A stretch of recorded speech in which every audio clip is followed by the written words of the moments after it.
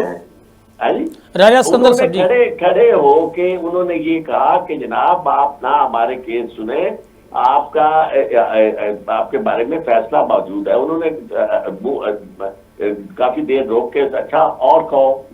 کیا کہنا چاہتے ہو. یار اس طرح تو یقین جانو ہم کسی زمانے میں دیکھتے تھے کہ بھئی عام لوگ جو تھے نا، لے مین، وہ جب لڑتے تو کہتے اچھا بھی کر لو، جو کیا کر لو گے میرا، تم کیا کر لو گے. اب ایک اور جج صاحب جسے وہ ساتھ لے آئے، یہ وہ ہے جو کہتے تھے کہ جناب یہ کہاں سے اچانک نکل آتے ہیں جناب، ہیومن رائٹس بھی ایک تو آ جاتے ہیں. یہ اچھا انہیں بھی کہا گیا جی آپ یہ نہ سنیں کہ انہوں نے کہا جی کر لو جو کرنا ہے، میں بیٹھا ہوں.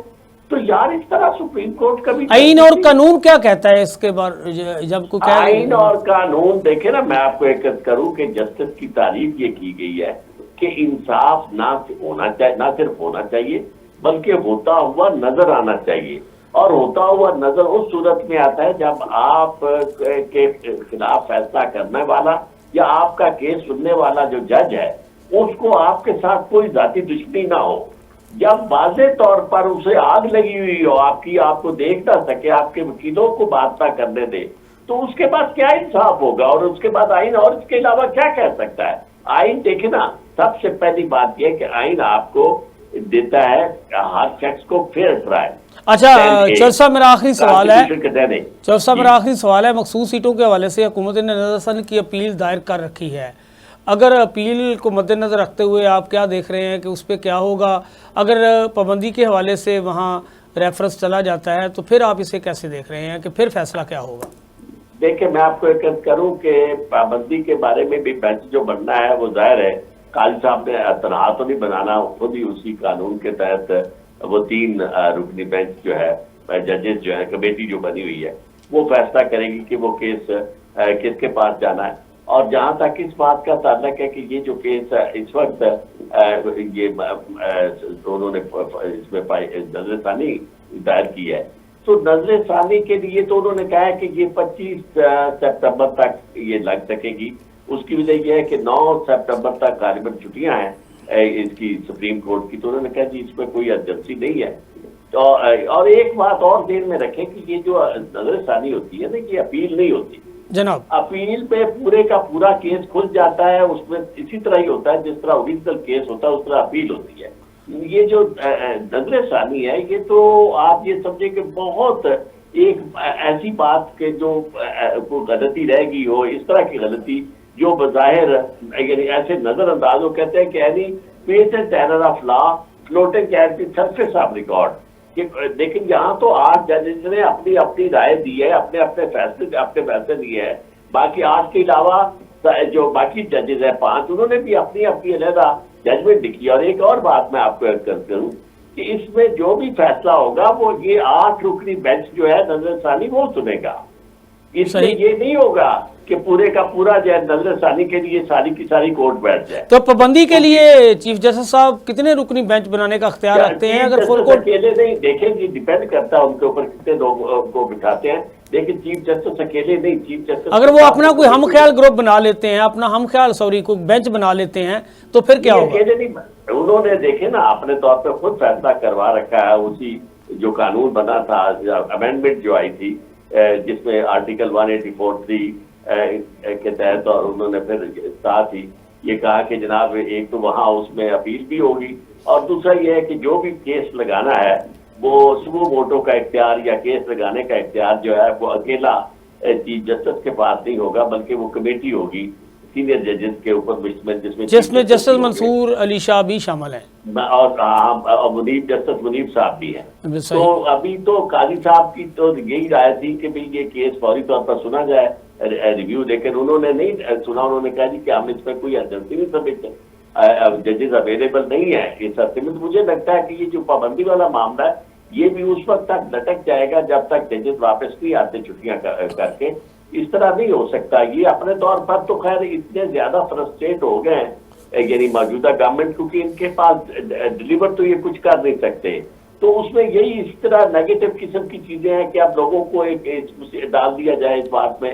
بجائے مہنگائی کو کرونا روک لو اور یہ اس کا علاج کرے، اب اس چکر کی طرف لوگ اس پہ پڑ جائیں کہ جناب پابندی لگ گئی ہے، اس پہ احتجاج ہو، گفتگو ہو اور بہت زیادہ مباحثے شروع ہو جائیں۔ لیکن اس سارے عرصے میں یہ بات پھر یہ بھول رہے ہیں کہ یہ وقت پابندیوں والا نہیں ہے، یہ وقت اس کو ریمیڈی کرنے والا ہے، ریپیئر کرنے والا ہے، ڈیمیج کو کنٹرول کرنے والی بات ہے۔ چور صاحب بہت شکریہ، چور صاحب بہت شکریہ، آپ نے جوائن کیا، حقائق سے پردہ اٹھایا، بتایا قانونی نقطہ نظر کے حوالے سے بھی، اور جو چیزیں چل رہی ہیں اس پہ کیا ہو سکتا ہے، ممکنات کا بھی آپ نے احاطہ کیا۔ یہاں ایک بریک کا ٹائم ہوا ہے ناظرین، دوبارہ پھر یہیں سے شروع کریں گے۔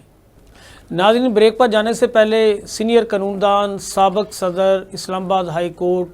عارف چوہدری صاحب حقائق بتا رہے تھے۔ اب ان سارے جو انہوں نے فردن پوائنٹ اٹھائے ہیں، میں اس پر اسٹوڈیو میں میرے ساتھ جناب جوید اقبال گرائے صاحب موجود ہیں، ان سے پوچھ لیتے ہیں۔ جی جوید صاحب، آپ کا اس پہ کیا موقف ہے؟ بسم اللہ الرحمن الرحیم۔ یونس صاحب بڑی ڈیٹیل کے ساتھ عارف چوہدری صاحب نے ایکسپلین کی ہے ہر چیز، یعنی کہ پریس کانفرنس کو لے کے وہ آگے چلے ہیں اور اس میں 9 مئی اور سب چیزوں کو انہوں نے بڑی ڈیٹیل سے بتایا ہے۔ اس میں زیادہ بات کرنے کا موقع تو نہیں ہے، لیکن یہ دیکھیں حکومت کو اور جو ایسے جو بااختیار لوگ ہیں یا بااختیار ادارے ہیں، ان کو چاہیے کہ ابھی بھی جو ہے نا ہوش کے ناخن لیں، سوچیں سمجھیں اور دیکھیں ملک کی معاشی حالت بالکل ختم ہو چکی ہے۔ لوگ ملک چھوڑ کے جا رہے ہیں، ہم نے کئی بار پہلے بھی ڈسکس کیا ہے جی۔ انجینئر، ڈاکٹر، نوجوان پروفیشنلز، بے شمار لوگ جو ہے کہ وہ ملک چھوڑ کے چلے گئے ہیں اور کچھ چھوڑ کے جا رہے ہیں۔ آپ دیکھیں نہ ملک میں کوئی کاروبار ہے، نہ ملک میں کوئی انڈسٹری چل رہی ہے، ایگریکلچر کا آپ نے بیڑا غرق کر دیا ہے، گندم نہ خرید کے۔ کسانوں کے ساتھ آپ جو زیادتی کر رہے ہیں وہ الگ ہے ہاں جی۔ اسٹوڈنٹ کے ساتھ کیا ہو رہا ہے، تعلیم مافیا کیا کر رہا ہے، ہیلتھ مافیا کیا کر رہا ہے، لینڈ مافیا کیا کر رہا ہے، اسمگلنگ ہو رہی ہے، اور اس کے اوپر جو ہے مطلب یہ کہا جا رہا ہے کہ اسمگلنگ کو کیوں نہیں روکا جا رہا ہے۔ جی کس نے روکنا ہے؟ اسمگلنگ کہاں سے ہوتی ہے ہاں جی؟ وہ ملاوٹ اور جو قیمتوں کے ریٹ ہیں جس کے اوپر کوئی جو ہے لمٹ نہیں ہے اور کوئی اس کو چیک نہیں کرتا۔ اسسٹنٹ کمشنر بیٹھے ہوئے ہیں ہاں جی، بے شمار سٹاف ہے ان کا جو کہ بے شمار بڑی بڑی تنخواہیں لیتا ہے، بڑی بڑی گاڑیاں رکھی ہوئی ہیں، اور ہماری چیف منسٹر صاحبہ محترمہ مریم صاحبہ کلیم کرتی ہے کہ میرے 100 دن بہت اچھے تھے، خوبصورت تھے۔ ہاں آپ کے لیے بہت خوبصورت تھے، لیکن عوام کے لیے خوبصورت نہیں تھے۔ عوام نے وہ 100 دن کیسے گزارے ہیں، آپ بھی ایک عام آدمی کے جب گھر جا کے دیکھو گے تو آپ کو پتہ چلے گا کہ وہ 100 دن کیسے گزرے ہیں۔ بجلی کا بل، پانی کا بل، گیس کا بل، اور اس کے ساتھ پیٹرول کی قیمتیں ہیں جی۔ رات کو آپ دیکھیں سبزیوں کے کیا ریٹ ہیں، آپ چکن کے ریٹ، گوشت کے ریٹ کو تو چھوڑیں، دالوں کے ریٹ دیکھیں کیا ہیں، دوائیں، ایک عام آدمی میڈیسن نہیں لے سکتا۔ ہسپتال مافیا کے حوالے آپ نے کر دیے ہیں ہاں جی، گورنمنٹ کے ہسپتالوں کو آپ دیکھ نہیں پا رہے۔ کرائمز یہ ہے کہ یہ حالت ہے۔ لاہور آپ اخبار اٹھا لیں اور لاہور کے ہر حصے میں آپ دیکھیں گے کہ کرائم ہو رہا ہے اور اس کی ایک خبر اخبار میں آ رہی ہے۔ تو کس چیز پہ آپ کا کنٹرول، آپ لگے کس طرف ہوئے ہیں، آپ کر کیا رہے ہیں؟ اگر آپ بے شک فارم 47 کے ذریعے سے آپ حکومت میں آ گئے ہیں، اب یونس بٹ صاحب ایک لڑائی چل رہی ہے کس کے درمیان؟ فارم 47 والوں کے ساتھ جنہوں نے مینڈیٹ چوری کیا ہے، اور ان لوگوں کے ساتھ جو لوگ بیچارے اپنا مینڈیٹ ڈھونڈ رہے ہیں، جو کہہ رہے ہیں ہمارا مینڈیٹ واپس کیا جائے، یہ ان کی چوری، اور اب اس کو روکنے کے لیے یہ پابندیاں لگا رہے ہیں، یہ پارٹی پہ پابندی لگا رہے ہیں، گریز صاحب کیا جو آرٹیکل 6 لگا رہے ہیں، پابندی لگانے میں کامیاب ہو جائیں گے؟ آپ کیا سمجھتے ہیں؟ میرا نہیں خیال یہ کامیاب ہو سکیں گے۔ آج تک کبھی کسی نے اس ملک میں کسی سیاسی پارٹی نے کسی سیاسی پارٹی پہ پابندی نہیں لگا سکی، یہ آج تک کا کوئی ایسا ہوتا رہا ہے، پہلے بھی کچھ نہیں۔ وہ جو تھے ڈکٹیٹرز نے ایسا کام کیے ہیں، جو پارٹیوں پہ پابندیاں لگائی ہیں، یہ مناسب نہیں ہے۔ آپ کس پہ پابندی لانی ہے؟ 25 کروڑ عوام کی ایک پارٹی ہے، اب وہ 25 کروڑ کی عوام کی پارٹی بن گئی ہے۔ بیرونی ممالک سے جو ہے وہ بھی آواز اٹھ رہی ہے، امریکہ سے آواز اٹھی ہے۔ آپ دیکھیں کہ امریکہ، یو کے، پھر اور بڑے بے شمار کنٹریز جو ہیں وہ ان ملکوں نے اپنی رائے کا اظہار کیا ہے کہ بھئی آپ کا الیکشن جو ہے نا ٹھیک نہیں ہے، اور آپ، چائنا نے کہا ہے کہ آپ اپنا سیاسی استحکام پہلے پیدا کریں، پھر اس کے بعد ہمارے ساتھ کاروبار کے معاملات طے کریں۔ ہاں جی، تو یہ ساری چیزیں ہیں، لیکن وہ لگے کس طرف؟ اب عارف چوہدری صاحب نے بڑی اچھی بات کی کہ وہ عطا تارڑ جیسا آدمی جو ہے وہ منسٹر بنا دیا ہے، مطلب جیسے ہی وہ بیٹھتا ہے جی وہ زہر اگلتا ہے، آپ کوئی آدمی اس کا نوٹس لینے والا ہی نہیں۔ خواجہ آصف صاحب ہیں، آپ گریز صاحب نوٹس کی بات کی، آپ دیکھیں نا کہ عمران خان نے ایک خاتون جج کے خلاف بات کی تو اس کے اوپر انہوں نے FIR درج کر دی۔ اب ہماری وزیر اعلیٰ پنجاب نے سپریم کورٹ کے ججز کو جس طرح للکارا ہے اور کہا جی ہم آپ کے ساتھ اگر آپ باز نہ آئے تو آنی ہاتھوں سے نپٹیں گے، تو اس پہ کوئی نوٹس نہیں لیا گیا۔ یہ دیکھیں نا، یہ بھی باتیں ہو رہی ہیں، نواز شریف صاحب بھی ایسی باتیں کر رہے ہیں، خواجہ آصف صاحب کیا باتیں کر رہے ہیں؟ جی ہاں جی، وہ جو دیکھ رہا ہے کہ جیسے ہی یہ ان کے کیسز جو ٹریبیونلز میں مطلب ہوگا، پیش ہوگا، تو ان کو ڈر ہے کہ ہماری سیٹیں ختم ہو جائیں گی جناب، تو وہ اس سے پہلے کوئی ایکشن کرنا چاہ رہے ہیں تاکہ یہ اس وقت تک معاملے تک یہ لوگ پہنچ ہی نہ سکے۔ ٹھیک ہے نا جی، تو اس لیے یہ ساری چیزیں اب اس کو جو بااختیار لوگ ہیں ان کو دیکھنا چاہیے کہ ملک کے حالات کو سنبھالنا چاہیے۔ لاٹھی طاقت سے آپ لوگوں کو کنٹرول نہیں کر سکتے، کتنا ظلم کریں گے، کتنا کچھ کریں گے۔ آپ جس چیز کو بھی جب دبائیں گے تو اتنا ہی آپ اس کو دیکھیں گے پریشر کے ساتھ۔ بالکل، یہ آپ تو نے لوگوں کے جذبات کی ترجمانی نہیں کی، اس کا خیال نہیں رکھا، تو آپ کے تمام تر اقدامات بلے سے لے کے کاغذات جمع کروانے تک جس طرح کا سلوک روا رکھا گیا، جس طرح سے لوگوں کو دبایا گیا، عوام نے اتنا ہی پریشر میں آ کے، اور اس سے انہیں لیسن لرن کرنا چاہیے کہ دیکھیں ہم نے اتنی رکاوٹیں کھڑی کی ہیں، ہم نے لوگوں کو اٹھایا ہے، ہم نے ان کے تائید کنندہ اور وہ ان لوگوں کو بھی اٹھایا ہے، سارے کام کیے ہیں، لیکن پھر بھی ان کا نشان لے لیا ہے، اس کے باوجود لوگوں نے ڈھونڈ کے پاکستان تحریک انصاف کا نشان وہاں پہ موریں لگائی ہیں۔ اس سے انہیں سبق سیکھنا چاہیے، ان کو چاہیے کہ اب بھی باز آ جائیں، اب بہت آگے نکل آئے ہیں، اب سپریم کورٹ کے ساتھ آپ لڑنا نہ شروع کریں۔ سپریم کورٹ کو دھمکیاں، کون دھمکیاں دے رہا ہے؟ بھئی وہ لوگ دھمکیاں دے رہے ہیں جن کا سٹیٹس ہی نہیں ہے۔ پہلے ان کو تو کوئی اسمبلی میں کوئی جو ہے بل پاس ہی نہیں کرنے کی اجازت ہونی چاہیے، کیونکہ سب سے پہلے ان کے وہ فارم 47 اور 45 کا فیصلہ ہونا چاہیے، کیونکہ جب تک ان کے فارم 45 اور 47 کا فیصلہ نہیں ہوتا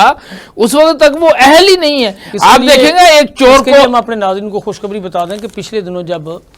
لاہور ہائی کورٹ کی چیف جسٹس عالیہ نیلم نے حلف اٹھایا تو مریم نواز بھی اس کے حلف میں موجود تھیں، اور انہوں نے بعد میں اس کے ساتھ تصویر ملا کے ٹک ٹاکر بھی کو کہا کہ اس نے ٹک ٹاک بنا دیا اس کا۔ تو اگلے دن جب اس حوالے سے کہ ٹریبونل کے حوالے سے کیس کی وہاں کیس سماعت ہوئی، کسی MNA کا کیس تھا کہ جی وہ میں جیتا ہوا ہوں، تو وہاں سے یہ کوشش کی گئی کہ جی یہ نہیں، یہ ریٹائرڈ